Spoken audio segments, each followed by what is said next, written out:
अमर जी, कुछ तस्वीरें भी आ रही हैं। तस्वीरें में दिखाई दे रहा है कि ये एम्स भोपाल है, जहां पर पोस्टमार्टम हो रहा है त्रिशा के शव का। और उस पोस्टमार्टम के बाहर जहां पर हो रहा है, उसके बाहर ये तस्वीरें हैं। भोपाल एम्स के बाहर परिवार के लोग वहां पर हैं, परिवार के लोग परिवार के मौजूद हैं। लोग हैं हमारे। त्रिशा के जी।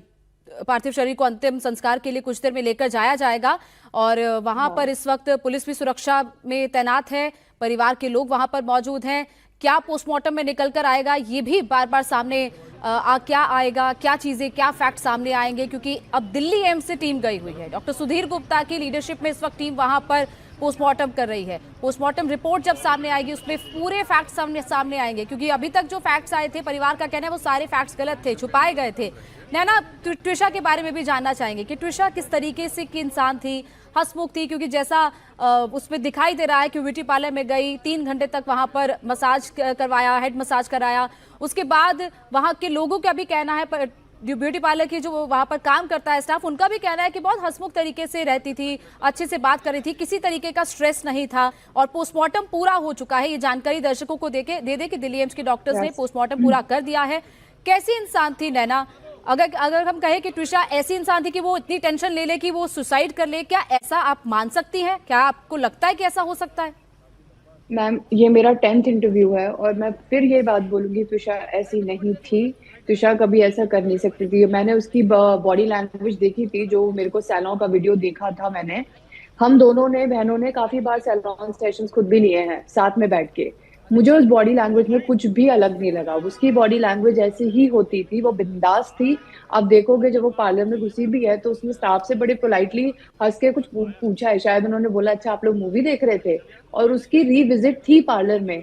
आप अगर अपने मायके जा रहे हो इतने दिनों बाद, 15 दिन के बाद, तो may be she wanted to look good, इसीलिए वो पार्लर गई थी। उसकी रीविजिट भी शेड्यूल थी। उसने बोला है पार्लर में कि मैं दोबारा आऊंगी 14 तारीख को, और 15 तारीख को उसको जाना था। मैम, ये विजुअल जो आ रहे हैं, ये मामी है। ये जो ग्रीन कुर्ते में है, ये मेरी सगी मामी है। और ये तुषा की चाची है फोन पे, और तुषा की भाभी है। मैं आज उस जगह पे हूँ नहीं, क्योंकि मेरे को फ्लाइट्स नहीं मिली। मैम, मेरे को बहुत दुख हो रहा है कि मैं अपनी बहन को एक आखिरी बार, मैं अपने दोस्त को छू भी नहीं पाऊंगी। लेकिन मैं अपने परिजनों को देख के मेरा दिल टूट रहा है। ये बहुत ही मैं चाहूंगी, मीडिया से भी रिक्वेस्ट करूंगी कि बहुत ही ध्यान से मेरी मामी को, मेरे परिवार का एकदम, मतलब उनको थोड़ी सी प्रिवेसी स्पेस दें, और इस मुद्दे को साइमल्टेनियसली इसको दबने ना दे मैम, बिल्कुल भी दबने ना दे। और नैना, रही आपकी बात, आपकी क्या आखिरी बार त्रिशा से बात हुई थी? कब बात हुई थी? क्या कभी अपनी मैरिड लाइफ के बारे में कुछ डिस्कशन किया? क्योंकि 6 महीने ही हुए थे शादी को। क्या कुछ बताया था कि कैसा है समर्थ का बिहेवियर, परिवार का बिहेवियर, उनकी सास का बिहेवियर उनके टूवर्ड्स? क्या कभी कुछ ऐसा बताया? अब मैं इसको क्लियर करना चाहती हूँ। 10-12 दोस्त हैं तुषा के, उसमें से एक मैं हूँ, लेकिन मेरे साथ एक टाइटल और है, कजिन का। हम्म। कजिन के साथ क्या होता है कि मैं बहन हूँ, बहुत प्रोटेक्टिव हूँ। मैंने पहले उसके दोस्तों से जाना कि पिछले 5-6 महीने में क्या तुषा ने अपनी पारिवारिक स्थितियों के बारे में आपसे कोई भी वार्तालाप की थी।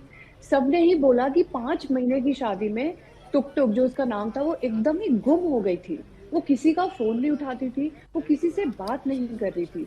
तो ये बहुत मुझे अनयूजुअल लगा। अगर मैं सिस्टर हूँ और मैं उसके रिश्ते में आती हूँ, तो मैं उसकी साइकोलॉजी समझती हूँ कि शायद वो मुझे नहीं बताना चाह रही होगी, जिससे परिवार में बात ना फैल जाए।